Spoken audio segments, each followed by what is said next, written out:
My mom was an elementary school teacher, so I grabbed her keys from the school gym and went in and picked a cinder block out of the wall and just tried to hit it as many times as I could.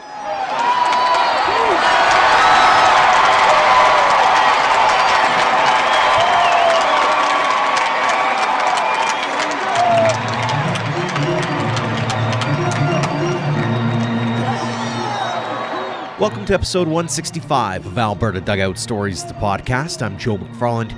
He was the first Canadian to be selected in the first round of the Major League Baseball draft, taken 34th overall by the Boston Red Sox in 1996. Chris Reitsma went on to a 7-year MLB and 12-year pro career, best known for his time in Atlanta, where in 2004 he had 84 appearances as the setup man to John Smoltz. Reitsma later groomed another young prospect, Mike Soroka, to be taken in the first round by the Braves in 2015. Giving back to the baseball community in his home province has been a point of pride for the now 44-year-old, as he is now serving as the Senior Director of Baseball Operations and Pitching Director with the Weber Academy Wildcats in Springbank, just west of Calgary. Reitsma recently took some time out of his busy schedule to talk about his entire baseball journey and what he's hoping to build at Weber.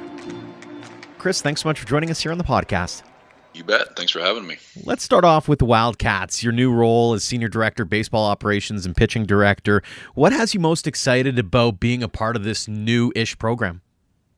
Well, I think it is new, and it's fun to grow something and do it the right way in terms of getting the kids excited from a younger age and watching them progress. And then obviously with this program in particular, the facilities that are being built are really state of the art, and they're doing wonderful things in Springbank here with a bunch of acres out there, and they're putting out 2 fully turf fields and then a 50,000 square foot indoor facility, which is going to be state of the art. So lots of reasons to be excited, and it's fun to grow and build things. Yeah, you mentioned that infrastructure piece, and the world kind of seems to be your oyster to a certain extent as somebody who gets to kind of run the day-to-day. So you're seeing the work being put into it right now.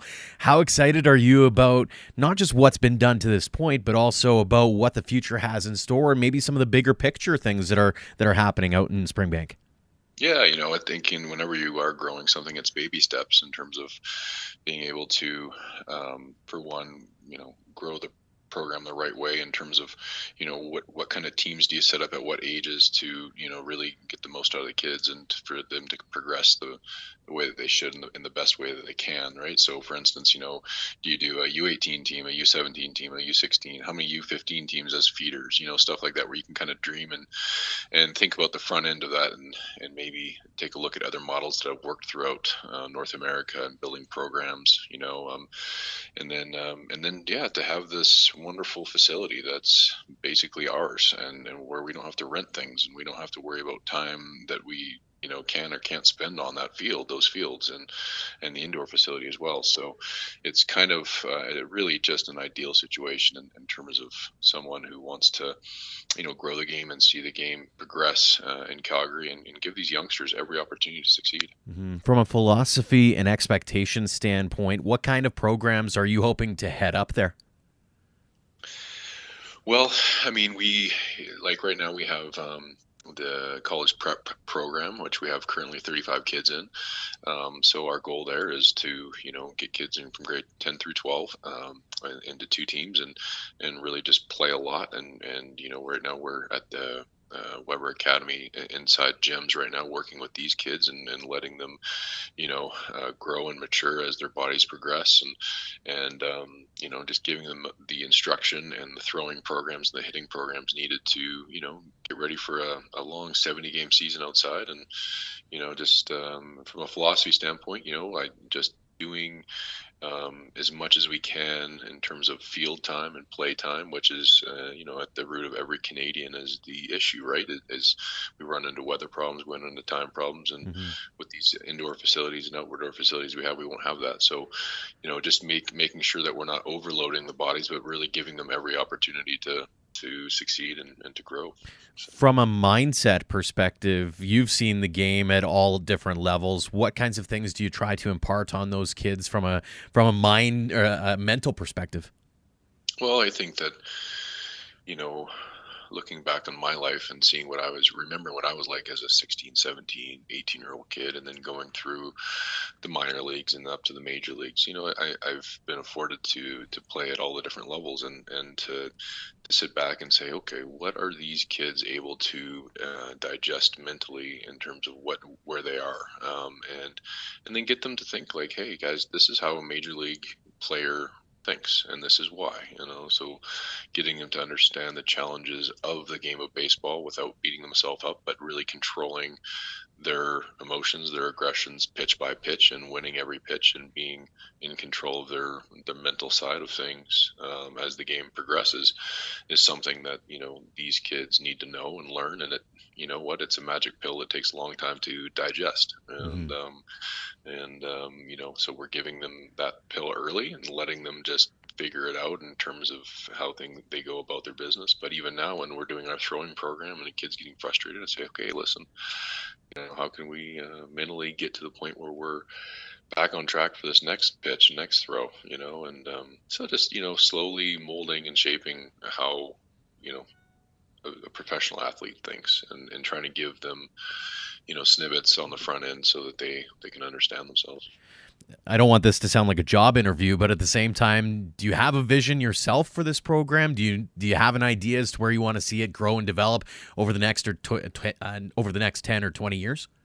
Yeah. I mean, it's when I was approached for this position, that was one of my questions is, what is the vision of the Weber Athletic Complex, with the Webers and everything they've done for baseball in this area. What is your dream? And they really want to see baseball progress in Calgary. We won't be a program that's going to go recruit throughout the nation. We're going to be a program that is going to, get a bunch of local kids that are passionate about it, and through our doors at age 14, 15, all the way through 18, and really just teach, and wherever that ends up being in terms of a result wise, I'm pretty confident with the people that we have in charge and the people that we have hired in terms of the coaching staffs, and we're going to have a great support staff around these kids, and facility obviously won't be an issue. So in terms of wanting to quantify what my goal is for the program, I think I want it to be a program of teaching young kids how to mature in sport, growing young men that are responsible and hardworking and with goals, and that's the main reason. And then whatever happens in terms of wins and losses, and there's going to be a lot of victories, and I'm sure there'll be some failures as well, but that's sport. So my goal is just to build in the lives of kids and really to watch them grow and progress. Kind of a bigger picture story here, but you've obviously seen the ebbs and flows of baseball in Calgary and in Alberta over the years. I wanted to get your assessment of the scene here. What's being done well here, and maybe what are some of the opportunities for growth? Well, I think you're seeing a lot of programs pop up in Alberta, through even Vauxhall and the Dogs are the two long-standing ones that have kind of stood the test of time a little bit in terms of recruiting kids and playing indoors and 12 months a year and whatever it might be. But there's a lot of organizations throughout the province that are popping up, and I think it's great. I think that, like I said, the more we can get our young kids to play, the better. That being said, you also want well-rounded athletes. So when I talk to kids, I'd love 2-sport athletes and 3-sport athletes, like make sure that we're spending enough time on baseball and with weight training and the right throwing programs, but also go out and play different sports. And I think we're doing that well as a province. And I think that we're always working against, Mother Nature in terms of getting outside, and, programs that are not afforded the wonderful indoor facility that we have, just to keep on playing as long as they can throughout the summer and the fall. I think that's getting better. I think the emphasis on baseball is growing. Obviously we're always going to have the hockey and soccer culture, just the way that we're set up, but we're doing our best to try to get back in there as a sport of baseball to grow it as best we can. Mm-hmm. Off air, you and I were joking a bit about how this is such a far cry, the scene, from where it was when you and I were growing up. I'm 39 now, and I don't remember baseball being a big focus here. So how crazy is it from your standpoint to look at that aspect in retrospect? Yeah, it's very crazy. I came through and there there wasn't even a junior national team, except for like basically you went, and if you played for your provincial team, you went to the Baseball Canada Cup, and then they watched you play throughout the week, and then they picked the junior national from that. Now it's a full 50, 60 game schedule abroad, and it's very difficult to make that club and stuff like that. But when I was coming up, I didn't have an indoor facility. I had to throw a ball against the go to Fox Hollow Golf Dome at like 11 p.m. to throw, against a screen, because that was basically all I could do. And then my mom was an elementary school teacher, so I grabbed her keys from the school gym and went in and picked a cinder block out of the wall and just tried to hit it as many times as I could. And that was my I didn't really have a lot of coaching, and so now to see these kids and what they're afforded is quite substantially different. You segued really well into wanting to get into a bit of your baseball background and your story, because we talk a lot about hockey and football and soccer and different sports kind of being the preeminent 1 and 2 or 3 in Alberta, and yet here you were growing up in the 90s trying to make it in baseball. How was it that you got into the game in the first place? Well, you know what, I just love the game from when I was a kid, and I remember watching the Blue Jays games with my dad, and I'm like, I know I can do that. I can do that someday. And I was always a big kid that could, throw a little faster than the other kids, and just kind of was able to pick it up quickly physically. And then my love for it just I don't know, I just couldn't get enough of it. I watched every game I could, and I was watching any game that was on TV. I'd just watch and watch and watch and try to learn. And sometimes you can't explain why you love the things you love. It just came up, and I had a burning passion for it, and it was just something where I kind of didn't think it was strange that no one else was really playing a lot, but I sure wanted to, and I tried to get in, like I said, school gyms and unorthodox ways of getting better, but it seemed to work out to the point where I was able to progress to an 18-year-old and get to professional baseball. Mm-hmm. Was there a moment or a time frame when it turned from passion to, okay, maybe there's something here, like maybe you had a shot at chasing this crazy baseball dream in Canada? Yeah, it was, I'd probably say when I was 17, I was invited down to Cincinnati, Ohio, where they had this big national showcase event where they'd bring the top grade 11 students from the United States, where we could play against each other for a week. And then it was, it's a scout's dream, because you get the kids for the draft the next year all playing against each other at the same time. And at the time I was the first and only Canadian invited, and I was like, oh man, I don't know where I'm going to stack up. And I remember thinking, I remember my dad telling me, hey, just go out there and give it everything you got. You got nothing to lose, and who knows how you're going to stack up. And I went down there, and coming out of that week, I think I was ranked in the top 8 or 10 high school kids in North America at that time, and that was kind of an aha moment, like, oh boy, I think I might have something here, and it was just super fun from that point on, right? Was it all personal drive for you? Because I look at it from today's standpoint, and you go, you've got YouTube, you've got a gazillion channels on TV that you can watch your heroes play every single night if you want to. And yet, back in the 90s, you didn't necessarily have satellite or cable, or you certainly didn't have YouTube as prevalent as it is now. So what were you trying to, how were you able to kind of mold your game into what it became? I just, like I said, I'd come home from school and I'd watch the Atlanta Braves play on TBS, and then, I'd hopefully be able to turn into the Blue Jays game at night. I just watched and watched and watched. I loved, Oral Hershiser and, like Dave Steeb and, all these guys just want to emulate my game after and what made them successful. And it was just something that, that worked for me in terms of learning that way, and then trying to emulate that by myself. But yeah, kids nowadays have the opportunity to have all this at their fingertips, and if they miss a game, they can just go back and watch it later, and or whatever it might be. And I obviously didn't have that, but yeah, passion. It was just a passion from a young age, for sure. It's amazing how it turned out, because it's turned into a 12-year pro career, 7 years in the majors. Looking back on it all, any favorite memories or times that really stand out to you? Well, going to the playoffs a couple of years with Atlanta was a lot of fun. Obviously, we won a couple division championships there. I was able to start a game in my rookie year against Randy Johnson when he tied the major league record for strikeouts in a game when he struck out 20, and I was able to pitch against him that day. That was a highlight. I was able to play with multiple Hall of Famers, from King Griffey Jr. to Barry Larkin to Chipper Jones to Ichiro, all those guys. And, it's fun to look back and reminisce and think about all the wonderful memories I was able to make with friendships over the years. But now, as I'm getting older, it just seems like it's more in the rearview mirror. But it is fun to reminisce and think about what I've been able to do and fortunate to do. So. In the moment, did you catch yourself starstruck at any time, or moments where you went, "Oh, I'm going to have to strike this guy out"? Yeah.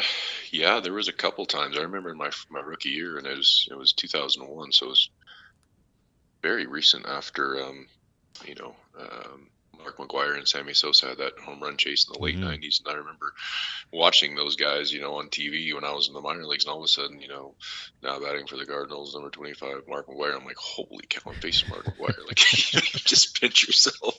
Um, but over time, those things kind of go away, and you just try to make pitch by pitch and go from there. But yeah, there were times where when I was younger, there was a little bit of me being starstruck. So. Of all the guys that you faced over the course of your career, did anybody have your number? Were there guys that really you hated pitching against, or guys that you loved pitching against because it was that cat and mouse kind of game? Oh yeah, I mean, like there was lots of guys that had my number. I was just happy to stay up there, right? But guys that could kind of combine, um, looking the other way as a right-handed hitter, looking to right center field, but then being quick enough and strong enough to turn on the inside fastball and with power, right? So it's the guys that were hit for average, hit for power, like Albert Pujols back in his prime was. There was nowhere to go. Like, he was like, okay, he had this covered and this covered and this covered, and it was a very difficult at bat. Guys like A-Rod and Barry Bonds and all those guys. I faced all of them, but there was lots of guys that had my number, I guess, to answer your question. um, it was fun to compete against those guys. Absolutely. After your playing career, you got into coaching and obviously got back into the spotlight with the work that you did with Mike Soroka. Wanted to know, what was it about him that made you believe that he could go as far as you did? Well, there's lots of things. He from a very young age. I think I started working with him at age 13, and to see, he always was a big kid, always had some arm speed and can spin it, and the intangibles that were there for, he was going to get bigger and stronger and whatever. But I think more above the physical attributes was the mental side of things, where he could ask the really appropriate, great questions as a 14, 15-year-old. You're like, wow, like, he's getting this at this age and he's able to implement what I'm saying. And like, it was really special. And then having him on the junior national team for a couple of years before he got drafted, I saw this progression of a kid that could really manipulate the baseball in the strike zone and sink it and cut it and really command it, and was very poised. So all those things. And then you just dream thinking, okay, well, if he gets to the point physically where he can, compete at the highest level, then the stuff between the ears is something that was a natural talent for him. So just a pleasure to work with him over the years, but lots of things made him very special. He's had some great highs already. He's also had some challenges, including the recent injury bug. What advice have you been able to give him in terms of dealing with those up and downs, and what's, in your eyes, the key for his successful return?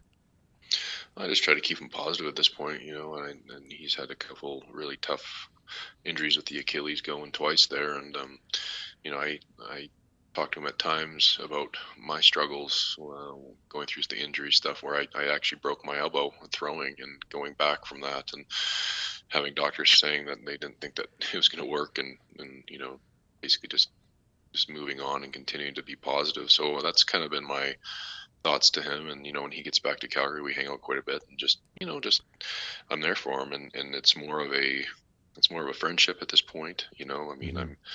We talk mechanics, we talk setting hitters up, but at the same time, he's been at the highest level now for a while, and we kind of see the game the same way. But it's more just the mental part of the game and life stuff, and it's just a pleasure to be part of his progression and his life. He's a special guy. One of the things that I noticed when I was reading a couple of articles about your relationship is that you were called his guiding light, especially in the early years, and you've obviously had a tremendous impact on him and others. So, but I'm curious, looking back on it, who had that impact on you? Who was your guiding light?